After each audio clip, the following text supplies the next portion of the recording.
This is ZNS Total Sports, brought to you by Fourth Terrace Diagnostic Center. Welcome to sports, everybody. The Bahamas is continuing to make a name for itself in the sport of baseball. Rashard Monroe and Quinton Roll have both inked pro contracts with the Cincinnati Reds organization.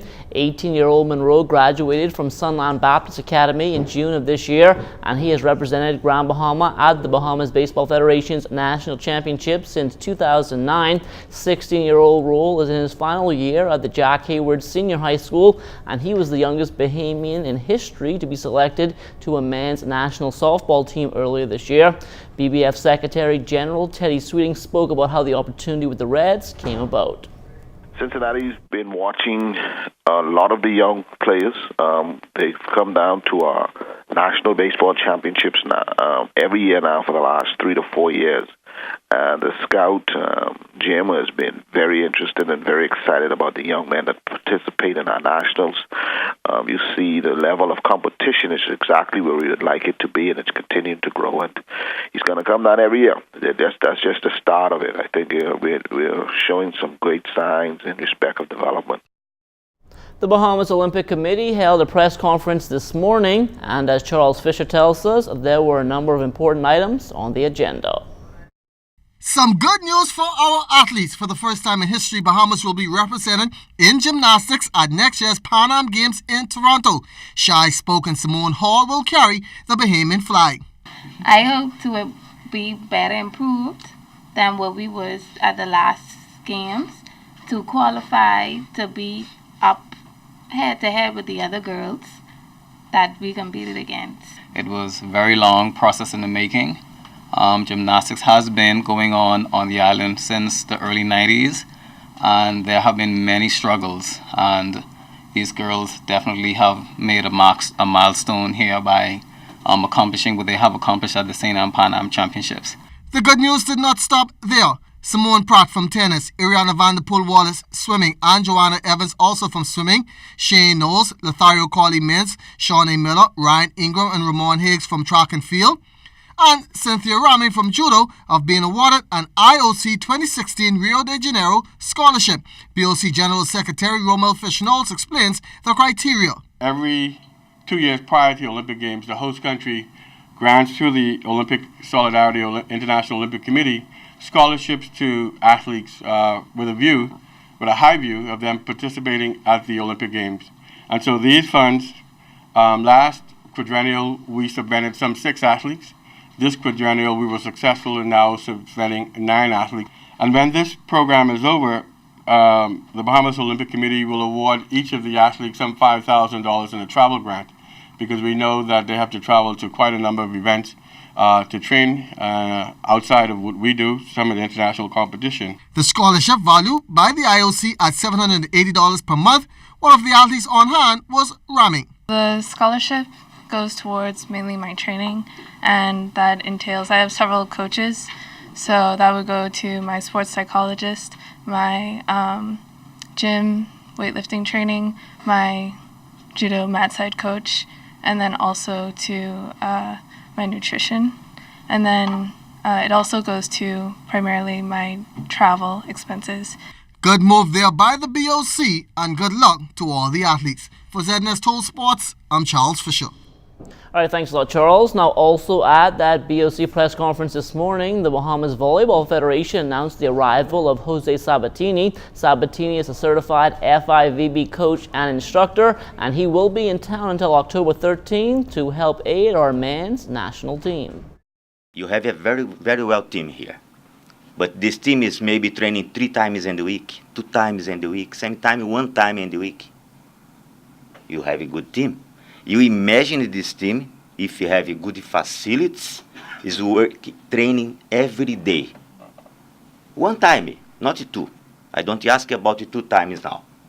It's better 2 sessions per day. But if you training, starting now 1 program for day by day, 1 training day, you have good facilities for hall training, gym power training, all technical stuff, you know. You imagine is the potential you have in your hand. Still talking volleyball, the Government Secondary School Sports Association is getting ready to start its new season. We get an update tonight from Kelsie Johnson. Now that they have nationally certified coaches, the Government Secondary School Sporting Association is ready to spike off their season, starting things off with the volleyball jamboree. Tomorrow, Wednesday, is the junior side of the tournament of the jamboree. We split the schools into East and West, and it's a one-set game up to 21, and just to see where we at in terms of our skill level with our kids to prepare them for the upcoming season that start on Monday. The jamboree will be played at the Donald Davis Gymnasium, and the more than 40 coaches who receive their national certifications will show off what they have learned. One of the things that the Federation made sure that all coaches did was they had to come up with a few drills to teach each other, so those drills will be implemented to the kids. So everybody had to do a drill, and you know, it was all exciting about just teaching the game and learning and understanding the game and play it so they could teach the kids how to play the right way.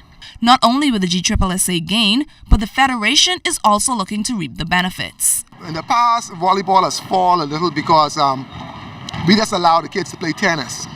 And then we see our counterparts in the other Caribbean nations, they're surpassing us and they're getting better than us.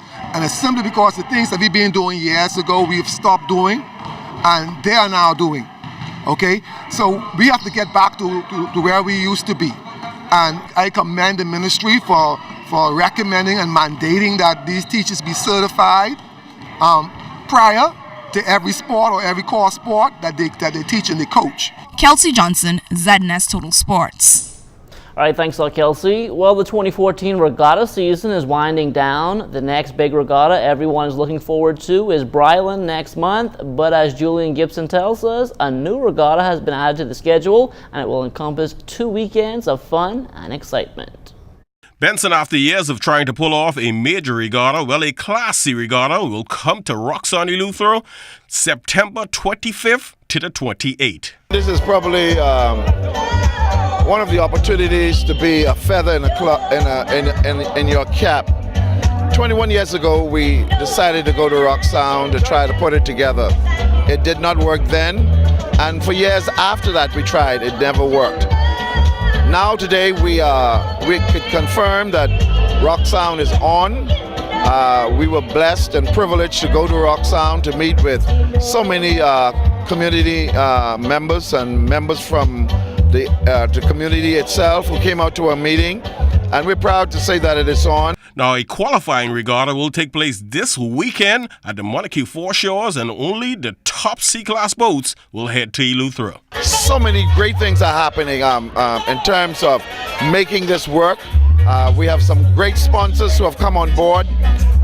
We're doing something special for the Cancer Society. So exactly what's the format for qualifying for the Roxanne Class C regatta? All the C-class boats in the country are invited to participate here on Saturday and Sunday. And at the end of that regatta, the top 12 will sail in Roxanne. Reporting for ZNS Total Sports, I am Julian Gibson.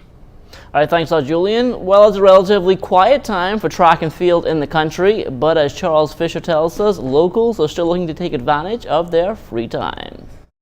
Bahamian track and field coaches will have the opportunity to further their skills by participating in the IAAF Level 1 certification course this Thursday through Sunday.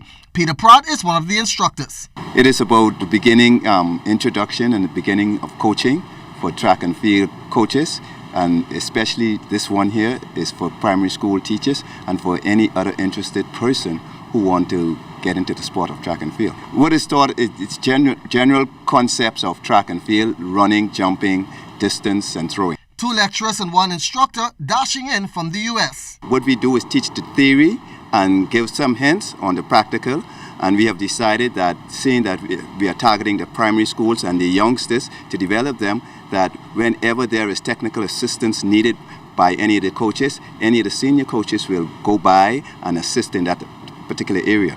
Vice President of the Bahamas Coaches Association, Greg Cash, encouraging all, especially at the primary school level, to come on down. This would be a timely position for most coaches now, because this is the beginning of the year, and nothing is really happening right now for them to come out and to have to be impacted with such a cost where it's right at home, so they don't have to worry about tickets, hotel, or even meals. They're right at home, and the cost for this event is only $175. Now that the government has implemented that you have to be certified to be able to be on the sidelines, be on the track or wherever it is, then this is a great opportunity for those coaches who have not had certification to get the level 1 United States Track and Field certification. Friday's session begins at 4:30 in the afternoon, Saturday at 9 a.m. and Sunday at 10. For Untitled Sports, I'm Charles Fisher. Week 2 of the NFL season over and done with. Fisher was the only one to finish over 500 this week at 3-2. Julian and I both 2-3, while Kelsie, she finished up at 1-4, that is. Overall, Kelsie still leading the way at 6-4, while Julian, myself, and Fisher all 5-5. Our week 3 picks will be out on Thursday. And that will do it for sports. Don't go anywhere. The Bahamas Tonight comes back after the break.